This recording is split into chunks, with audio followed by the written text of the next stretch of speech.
Madam Speaker, the Leader of the Opposition spoke about the $5 tax cut starting next year, 26.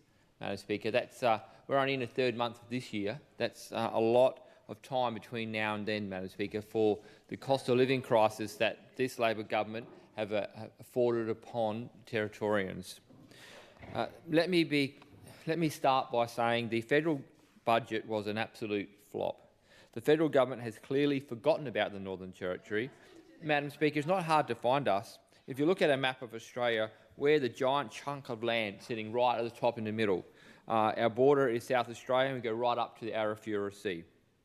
We're a 1.42 million square kilometre landmass, Madam Speaker. We have the highest population of Indigenous people per capita in the country. We have gas reserves that could power the country. We should be a priority. Our Treasurer, Bill Yan, has already been out speaking publicly about his take on the budget, and we just heard from his formal response here in the chamber. And he's right to criticise the federal budget, Madam Speaker. The only new money announced for the Territory in this budget is a $200 million payment out of a $786 billion budget, which is conditionable. $200 million out of a budget of $786 billion. I'll let that sink in, Madam Speaker. $200 million extra out of a budget of $786 billion. Madam Speaker, I also heard the veiled threats from Senator Marindia McCarthy on ABC radio this morning. She basically said, if we're not grateful, we might lose federal funding. This is what she said, Madam Speaker. I'd be very careful in the terms of criticism that is coming towards the federal budget on this. They still have yet to provide their first budget. We do inject significant funding into the Northern Territory as a whole. So I wonder what that really means, Madam Speaker. I wonder if she's happy to leave Territorians out to dry and look after her mates in Canberra and on the eastern seaboard. We're yet to find out. It's shameful, Madam Speaker. Do those opposite in the Labor Party support that position? We're yet to hear. We will never apologise for fighting for Territorians. As my colleague, the Treasurer, has already mentioned, the Territory has been forgotten about. Who is fighting for us, really, Madam Speaker? People on this side of the chamber certainly are. The people on that side, we're not sure about. And we certainly know their party's not, because they've forgotten about us. We all know there will be structural gas shortfalls on the east coast by 27-28, to which Beetaloo is Australia's biggest onshore gas reserve, which could provide a solution to that.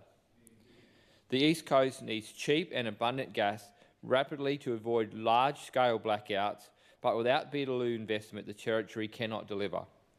We need infrastructure investment. We need airports and runway upgrades, Catherine Bridge upgrades, underwriting of pipeline infrastructure to be able to deliver gas to Australians, Territory gas, that is, Madam Speaker, to the rest of the country. Cheap Australian gas fuels a competitive manufacturing industry that North Australia lacks and was the core for the Middle Arm development. Madam Speaker, gas provides jobs, which will provide population growth in the Northern Territory. Madam Speaker, and we all know what I've said about that. The more population we have, the more people, the more indirect jobs in the Northern Territory, such as the mechanics, the hairdressers, the truck drivers. Such infrastructure projects can provide critical regional and remote employment for Territorians and drive the expansion and upskilling of our local workforce. That's right, Madam Speaker, upskilling of our local workforce. Meaningful jobs, well-paid meaningful jobs for Territorians. Madam Speaker, we all know that the royalties and the income from onshore gas comes into our budget, so we don't have to rely upon the federal budget. And we all know, Madam Speaker, that we use taxpayers' money, no matter where it comes from in Australia, to pay for the health system, to pay for the education system, to pay for the police, to keep us safe. Madam Speaker, we just heard from nearly 1,000 delegates right here in Darwin for the Northern Territory Cattlemen's Association's biggest beast conference this year. What we did hear loud and clear is that our cattlemen and women and our cattle industry is the heartbeat of our bush, driving jobs, sustaining families and keeping the territory thriving. Madam Speaker, we need to support this billion-dollar industry, keep it thriving as they continue to provide jobs and economic stability for NT. Jobs for regional, jobs for town people, jobs right across the Northern Territory. We're talking about those direct and indirect jobs, Madam Speaker. This government, the CLP government, understands this, but sadly it doesn't seem that our federal counterparts recognise the crucial role that our cattle industry plays in the Northern Territory economy. We saw last night the budget handed down, and what did we see?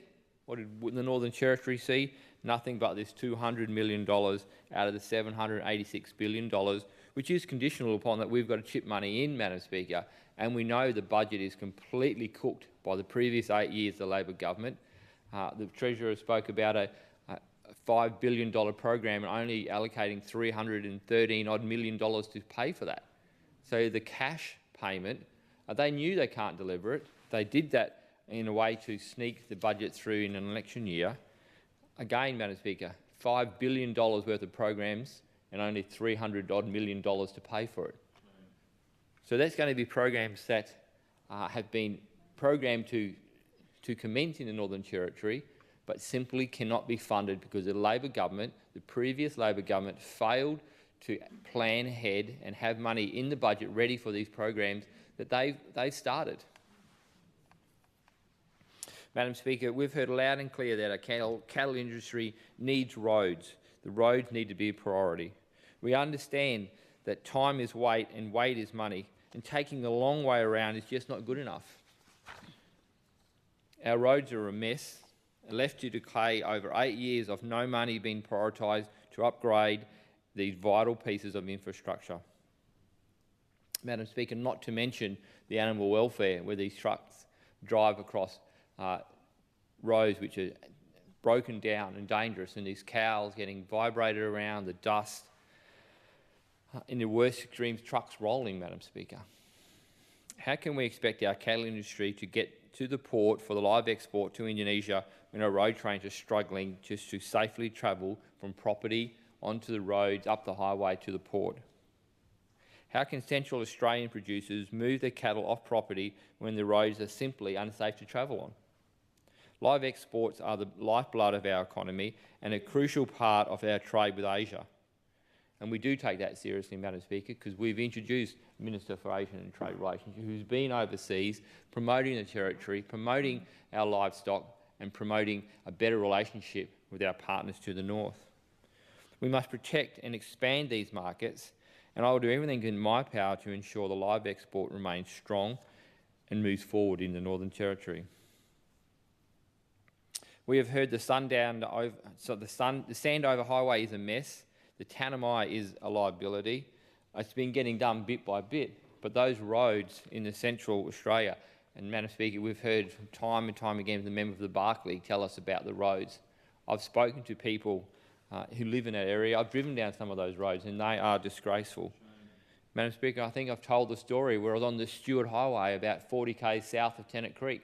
Literally, it was a gravel road time I was there, and a car was driving up, hit a pothole and broke down in front of me. I stopped to take some photos of how bad the road was, and there was a breakdown literally right in front of where I was because of the condition of the Stewart Highway.